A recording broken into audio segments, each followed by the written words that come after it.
And we're going to cook. Okay, you guys, if you remember our last VIP call, we started diving into all the questionnaire questions, and then we dove into specifically the struggles that you guys were having. And I started compiling all of those answers. And we went over consistency last time, that specific struggle of consistency. And I left you guys with this, and I wrote this down if you guys remember. I want to leave you with this question. What if consistency isn't something that you build? What if it is what if consistency is simply the byproduct of deciding who you are? Because the future version of you isn't more motivated or luckier or less busy. He simply or she simply has stopped negotiating with the things that you said mattered, right? And so maybe the goal isn't to be perfect, right? Maybe the goal is to become the man or the woman whose word means something to yourself. Okay. And then we ended with those questions of, where in your life are the circumstances deciding who you become? That was one of them. And the second one was, what promise will you keep for the next 7 days, no matter what? So I hope all of you dove into those pieces or will continue to dive into it. We're going to expand on that tonight a little bit and continue mainly to talk about the internal world of things, because we know it's not just the abs or the biceps or losing the 50 pounds, because we know if we don't actually grow and transform that, we'll just go back to where we started after a certain amount of time, right? We've seen it. We've all been there. And so we always want to address the internal world so we're getting a full transformation. And so tonight, I'm specifically want to start with this question. What if the thing that is keeping you stuck isn't like the lack of motivation or even consistency? What if it isn't your schedule or your nutrition? What if the thing that's actually holding you back from something you've gotten so good at that you don't even notice that you're doing it anymore? What if it's avoidance? Okay, think about that. Okay, what if it is avoidance? So most people think that avoidance looks like running away, and it can be, but I don't think that's all that's true. I think avoidance is much sneakier than that. And sometimes avoidance looks like procrastination or distraction or busyness, or even in my case, productivity. Okay. So that's where I want to spend some time tonight. It's really the triggers beneath the avoidance is how we start to recognize this. That's how I started learning about this, is when I really started like even reading your guys' check-ins during the week, I see a lot of different struggles like this, right? I see I'm really busy or not enough time. I, missed workouts, nutrition's off track, stress, alcohol, travel, just the overall busy schedules. And all of those things are real. Okay. I am in that too. So all of this stuff is real, but I always find myself asking this question because the struggle is rarely the struggle. Okay. And so I always ask myself this question: what's beneath that? What's beneath what I'm struggling with? The thing beneath the thing is actually where the transformation in your life happens. Okay. Being able to recognize this and see the trigger behind the avoidance is where the true transformation lies. This is where it gets super huge, you guys. So someone might say, or we might say, like, I didn't track because I was busy, or I didn't work out because I was tired. I mean, maybe, but what's beneath that? Or I fell off because summer got busy, right? All of this is real, but what's beneath that? What if the real issue isn't what happened? What if the real issue is what we're trying not to feel? Okay, this isn't the case for every time or everybody, so just hear me on that. But avoidance is super emotional. This is where people get uncomfortable. Most people think avoidance is logistical, but it's actually not at all. It's all emotional. We're avoiding disappointment or failure or uncertainty or feeling behind where we think we should be. or inadequacy or just afraid of feeling exposed. Okay. Think about this. Have you ever put off something that would only take 5 minutes? Like, I totally have. Right. So it wasn't because of the time, clearly. It was because of the feeling that's attached to that. Okay. So you're having some unattachment to it and you're avoiding the actual thing. So I want to ask this: what feeling, or what we need to ask in this is, what feeling am I constantly trying to escape by not facing the true issue? Right? It's not the behavior or an action, but it's actually feeling. Okay. So productivity is a big piece for this. This is a common thing for most people. And productivity or busyness can become a hiding place for us. And I've said this before to you guys, productivity can be avoidance. And that's not hard for especially high achieving people. Okay. It's not hard for us to hear because we celebrate productivity and busyness, especially like American culture. It really celebrates busyness. Okay. But being busy isn't the same as moving forward, especially moving forward towards the goals or things that are important to you. Okay, you can organize your garage, you can answer emails all day, you can research workouts or watch motivational videos, listen to podcasts, go buy some supplements. All of those things can be a way to avoid the actual things that could change your life for the better. Okay, the question isn't, what am I doing? Like, we'll ask yourself, like, what am I doing? The real question you need to ask yourself is, what am I avoiding? Oftentimes we don't need to add more to our life. Sometimes we need to take some stuff away so we have room for the things that desperately matter to us. Okay. And this is where, like, I had to realize this even in my own business, being a business owner, wanting to grow and expand and serve greater, is in order to do that. I've been doing this since 2011, right? So things change every year, every couple of years. How I even market has to change, or message, or talk to people. And if I can stay busy building content the way I feel comfortable building content in, or marketing, because it's what I know. But then it's like, all of a sudden, it's like business isn't doing as well. It's like, why is that? Well, I'm avoiding learning how things are working in today's marketplace because I feel comfortable with what I know. And so I can mask the wanting to go learn new things and spending money to learn new things and investing. All of you have taken risk on investing in yourself by being here, right? Uncomfortable when you have to run the credit card and do those things. And so I 100% get it.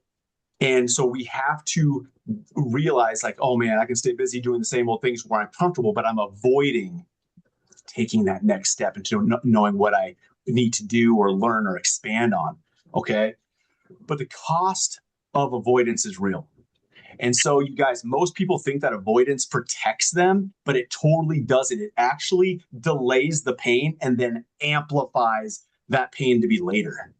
And this isn't just in your workouts or anything like that. That's an example, right? But this isn't everything in life. Every avoided conversation, every decision that grows, avoided decision, every avoided workout, every avoided truth, like, eventually the pain of avoidance becomes greater than the pain of actually just facing it. And you get to that point where you actually have to face it. Now you're like, this really hurts. This is really uncomfortable, right? Think about this, even, you guys. Do you remember when I was writing this today and last week, it made me think of this story of have you seen Home Alone, the original? I mean, I'm guessing everybody in here has seen the original Home Alone movie, right? With Macaulay Culkin. Like, so do you remember how after he was home alone, he was terrified of the furnace in his basement, and it would kick on, and he was like, in his mind, he would picture this monster. Well, we know we know the furnace is not a monster, but in his mind, that's what he saw. And so every time he avoided going downstairs into the basement.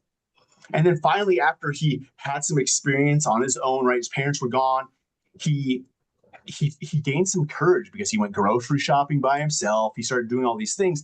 And then he needed to do laundry. He kind of started becoming a little man.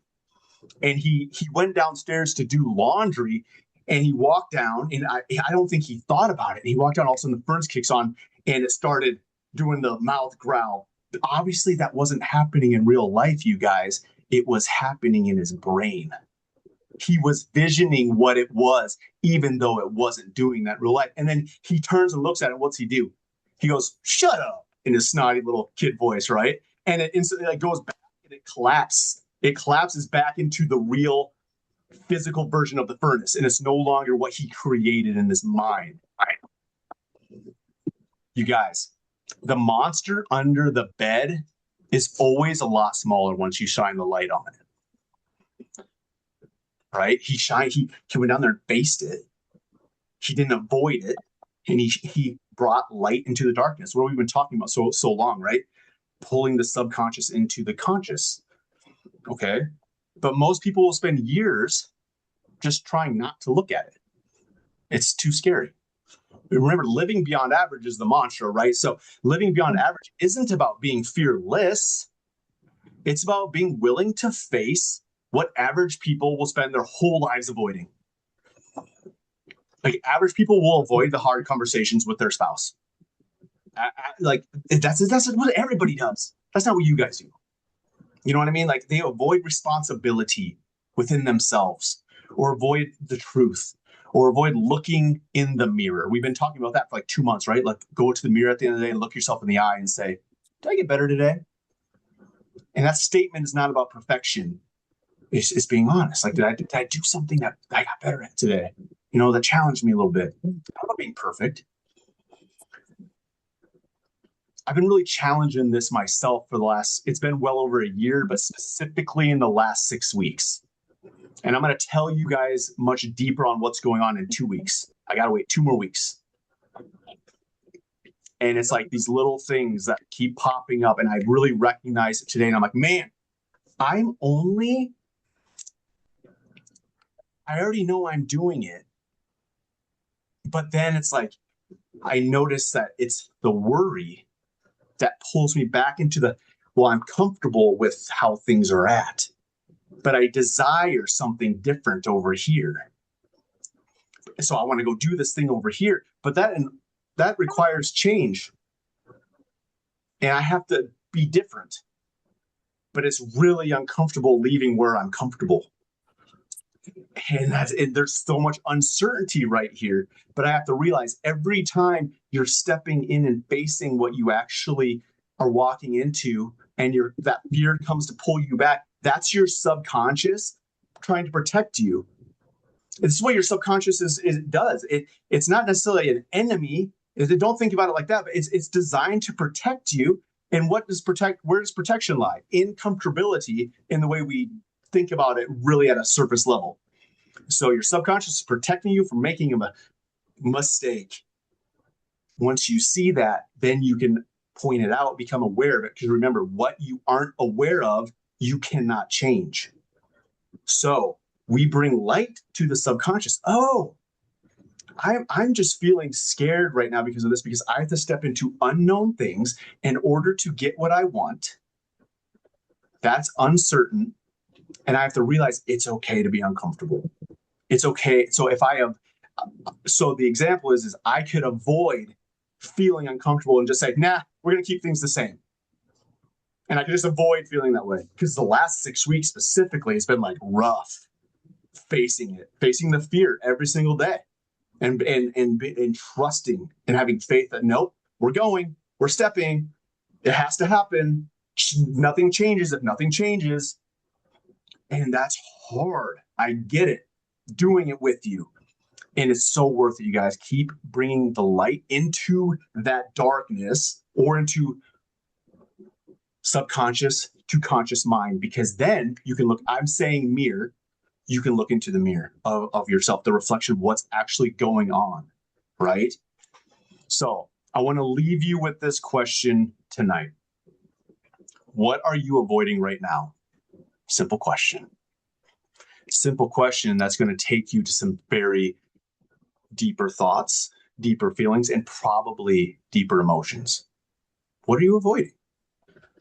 What are you struggling with? Maybe would help you also Because once you identify what you're struggling with, then you can go, okay, what's attached to this that I'm not facing that's going to fix what I'm struggling with? The struggle usually isn't the struggle, you guys. Losing the weight actually isn't the struggle. I guarantee you it's not. Okay. What isn't working because of what you're avoiding? So, what conversation or truth or habit or decision or responsibility do you need to face? Or what past trauma do you need to face? Remember this, because I don't think your next breakthrough is hidden behind another strategy. I think it's hidden behind the thing that you're just unwilling to face. And I'm just saying this because I've had to do it several times in the last 3 years of my life. And even further back than that, when I start looking back at my story, I don't know if any of you have done this, where you've taken a journal and sat down and start writing out your life story. Like your hand's going to cramp and you have to take like a day break and do it and start again. If you've never done it, I challenge you to do it. It's hard. Like I've been trying to do it for the last several weeks, and it's taken me a lot of time. Because it's like, wow, you start realizing you've lived a lot of life. But when you can start understanding your life story and and I ask myself these things: what happened? Why did it happen? And what did I learn from it? And so everything in my story that I'm writing, I try to answer those three things. So this happened. Why did this happen? What did I learn from this? And it's starting to give me this weird understanding in my life of why I am the way I am now because of all these little things. But it helps me then. This is helping me see where you guys are at and to be able to teach you things so you can actually live a transformed life and not just be like, hey, I'm in another 12-month fitness program. Hope I lose some weight. I hope you lose some weight. 100%. That's why you're here. We're going to do that. But it's got to go deeper because the whole point is you becoming the person that loses the weight that can keep it off. Then you went through transformation. It's the whole point is this journey in between of you becoming, or in my words, being the person that can then maintain is not the right word, but continue to live the way that you actually desire to live. Right. So this is what I want us to reflect on till the next VIP call. No call next week. We're on vacation next week, but these are the reflections. So you can write these down. I'll also post this up for you guys. What have I been blaming that might actually be avoidance? What have I been blaming that might actually be avoidance? Question number 2. What feeling am I trying not to experience? And number 3, what truth have I been unwilling to face? That's a tough one. Message me if you need to. That's a tough one. Okay. And then here's my challenge for you for the next 7 days, next 14 days.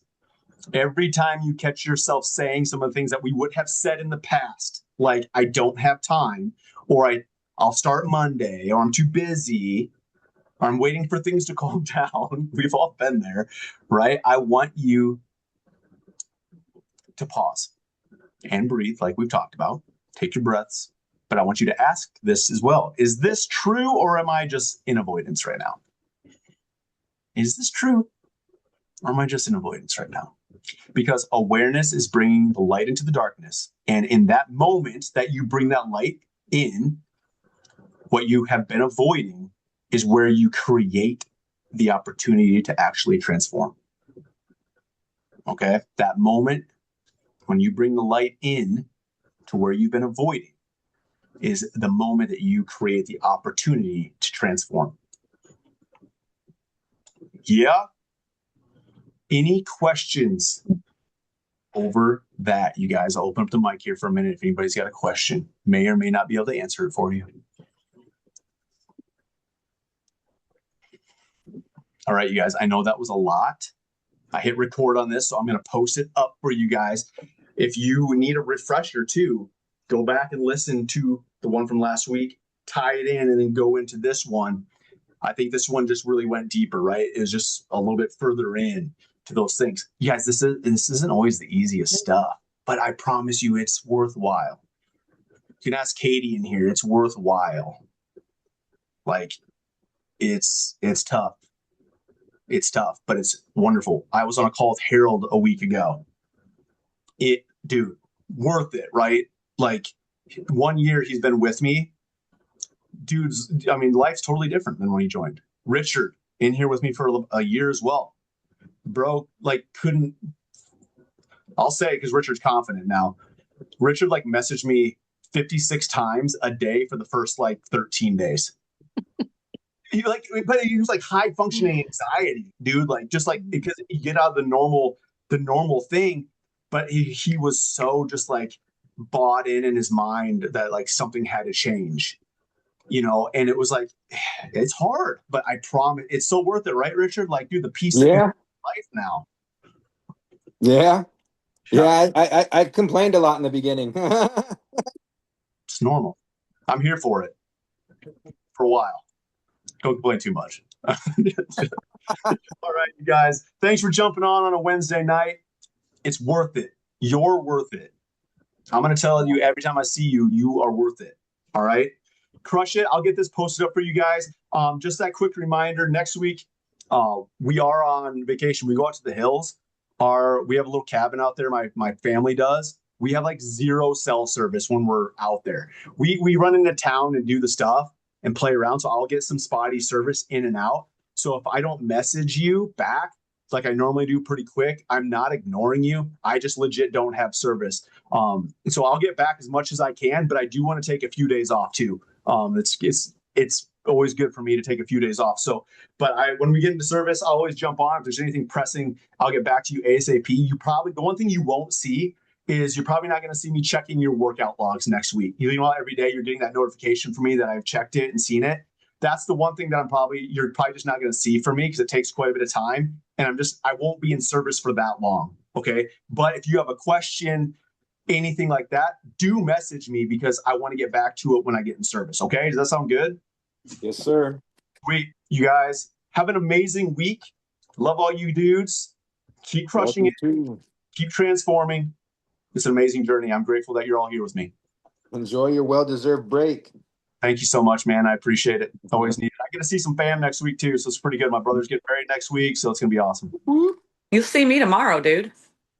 That soon? Yeah, tomorrow. You're still here? All right, guys. See you later. All right, later. Have a good evening.